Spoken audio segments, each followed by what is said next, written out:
I'm Lonna Kelly, and this is Hudson Valley Art Speak. Thank you for watching today. We're going to be talking to Karen Madden. Karen's a fiber artist, and but what we're going to talk about mostly today is a pop-up show that Karen participated. Well, Karen really did the pop-up show, creating a gallery when there was really nothing for the ArtEast Open Studio Tour. Hi, Karen. Hi, Lonna. Nice to have you with me today. Well, thank you very much for inviting me. Yeah. So this pop-up gallery was quite a challenge this year, wasn't it? Yes, it was. Yeah. It was. And now a few weeks after, a month or so after, I can say it was a lot of fun. Mm-hmm. Back then, well, it was challenging. Yeah, there's a huge amount of planning that went into it, I know that. Yes, Starting with a couple of community partners Mm-hmm. that I worked with in the beginning, and the Poland Community Foundation was extremely helpful to us in this. And then also they helped find the site. We kind of put together a list of what we wanted to do, what we needed, and we really wanted to be in the village of Pauling. And they helped us find a spot. That's great. Yeah. It was a good spot. Yeah, it really was. It was, Yeah. and a store that had been empty for several years. Yes, and it showed. When we first went in, it showed. Yeah. It was a big task to clean it up, but that was, with a great team of artists and such that chipped in, and everybody did their part. Yeah. It really came together. Yeah, I want to give some credit to the Perinos also, who own the Absolutely. property and who have a florist and a gardening store in Pauling. Yeah. So they were pretty key. Yeah, absolutely. Yeah. They were, when I first started when I went into it, met with them, toured the facility and such, and they were unbelievable in offering anything they could. When we realized we needed electric turned on, Yeah. they got the electric turned on. When we realized we needed water facilities and such. Next thing I know, it was on. So they did a really good job of that. It's funny, but I just assumed when we started that the electric and the water would be yeah, on. You know? Yeah. You would think that, but Yeah. if it's been vacant for a couple of years, then sure, especially the water was turned off and such. But I would call them and say, gee, could we get it turned on? And wondering if it was going to be a problem, and no problem at all. So they were wonderful. Yeah. After I saw that they had winterized everything, I thought, well, that's it. We don't have a toilet. Exactly. No, and everything went very smooth with that. Yeah. Another key player in it that really gave us a big boost was Artsmith Hudson. We had to get insurance for the days that we were open and for getting in, setting up, and cleaning up. And we really didn't have, since we're not a formal organization, and they are ArtEast's fiscal sponsors, they were gracious enough to extend their insurance to us for those times that we were in the store. Right. Yeah, that was super. And you took care of that, and that was a great help. Yeah. It was one of the things that I didn't have to worry about. So that was good. So now tell me what happened once all those things came together. we had the site, we had the insurance, we had the fiscal sponsorship, and you had about 3 weeks to pull everything together. Yeah. Well, I went in, and I actually, with myself and a couple of the other artists, we toured it. We just started making notes what had to be done, what had to be, like electricity and water and such. Cleaning was huge. And then we just started putting together a plan, what will need to be done from now until 3 weeks later when the weekend show was going to occur.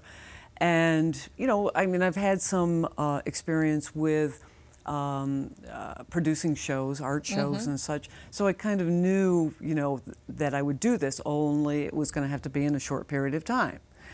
So I put together a project plan, listed out all the things that I could think of, and with input from some of the other artists, what was going to be needed, put that list out, put dates that we needed in a chronological order, everything to be done, and sent that out to the ArtEast artists that were going to participate in this.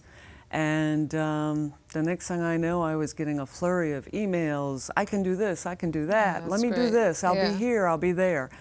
So the first thing, of course, was cleanup.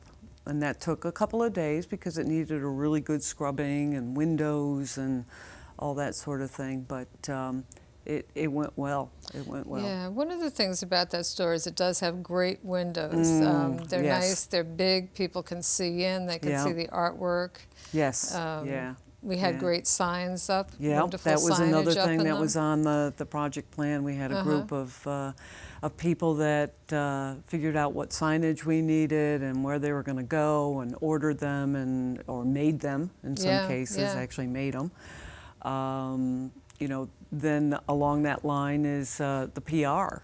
We wanted to publicize this whole event rather quickly, so we had a very short runway with that. There were some things that we just could not, you know, put a calendar at it. We didn't have enough time. Right, you know, 3 weeks was too short of a time. So we'd say, okay, well, next time we'll know.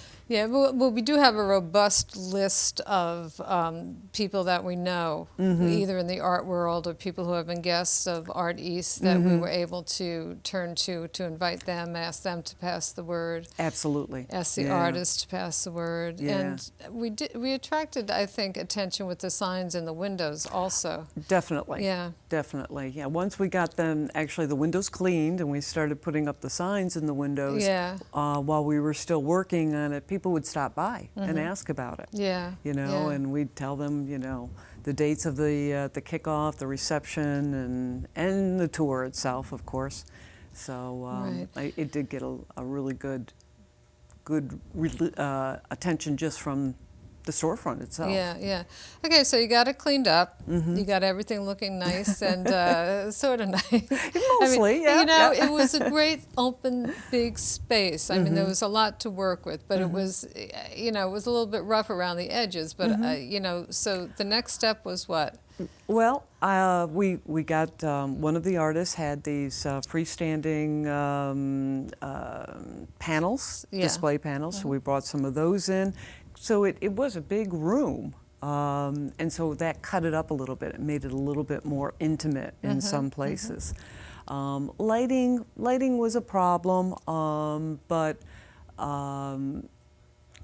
the reception and the time of year, of course, it's September, so it was still light out until about 8 o'clock, so it really wasn't that bad. Right.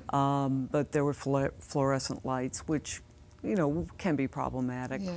But once we got the artwork in there, it just completely changed it. Right, and you also did some creative placing of artwork and different things. Well, covered up holes and things like that. Yeah. That was a challenge, but there was a core group of artists that worked on this, and you know, everybody just, you know, we moved things around, we replaced them, you know, replaced them or moved them and to fit accordingly. So, yeah, we had one wall that was just bare plywood. That was actually covering up a broken window, and so it was painted, and then we had the perfect piece from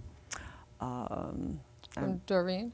Doreen, well, no, actually it was Vivian Altman. Altman. Yeah, she had this perfect piece that fit almost the entire wall. So and it was bright and colorful. So that's what I say. The artists that to work with were wonderful. You know, they kind of, whether on purpose or accidental, brought everything that made this pop-up show what it was. Right. And then the next step was the food and the drinks. Yep. And that again, you know, later on in the plan, and you know, a week before, one of the artists, Mary Smoot-Suter, she stepped up and said, "Oh, I'll handle that," and she got everybody to bring wonderful food and you know, beverages and such. So you know, that's why I say the team itself was really amazing, and that's what Yeah. made it come together. Yeah, and there was a lot of consideration too. I know that went into the food because I mean, like, who's nut free and who Oh, needs yeah. to be gluten free, and there, you know, there was something Yeah. for everybody. Right, right. And the decision was made not to serve alcohol just because of the liability. Yeah. Yeah, that was, you know, we just made that decision early on. Yeah. That, you know, we didn't really want to have to deal with that, and I don't think it was a detriment to the show or anything. It No, seems like people- everybody had a good time. People seem to be enjoying themselves. You know, something that also worked very well was Doug Peltzman offered to do. He's a potter. He offered to do Yes. the throwing, so he brought his little setup, and that was fascinating. Yeah, he threw pots right there. Yep, Yeah. that was right in the window, and so Yeah. actually people even walking by could see Yeah, that yeah. and maybe stop in. It was a really nice mix of artwork also because, I mean, there was some very contemporary stuff, some real traditional things. There were big pieces that Doug did, that tremendous jar Oh, he- yeah, and yeah. sculptures that Eric did, and just a huge range of things. There was, and that can be a challenge in itself, especially Yeah. when you're hanging. You Yeah. know, trying to group things together so that they don't, as Jeanette would say, Rodriguez would say, they don't argue, they don't Yes, fight with each yes, other. yeah, yeah. And that can take a lot. Yeah. That can take a lot of work. So what's the takeaway from this? What worked? I mean, I know there's some stuff that didn't work and stuff did work, so just really quick, could we just Well, do you that? know, I think we were given what we were given. You know, unfortunately, we didn't have accessibility by wheelchair or anything Right. like that. Something we would look for in the future. Yes, definitely. I can't really say anything specific that didn't work. Yeah. Because you know, we did the best we could with what we had, and personally, I thought we had a great turnout. We did. I know you We did. counted, I think, how many people signed up. Yes. And for any gallery opening, I thought it was a decent number of people. Yeah, I think it was So, about 80 Yeah, on the list. that's Yeah, good. You know, yeah. for the short runway we had, Yeah, for limited PR and such, we did very good. And we only have about a minute left. So tell me briefly, quickly, what you're doing. You said you're going to be having a Solo show, Solo show? As part of Gallery 66 in Cold Spring, New York, Uh-huh. in May. And my husband Bob, the sculptor, and myself, the fiber artist, hence the rock and a soft place. Right.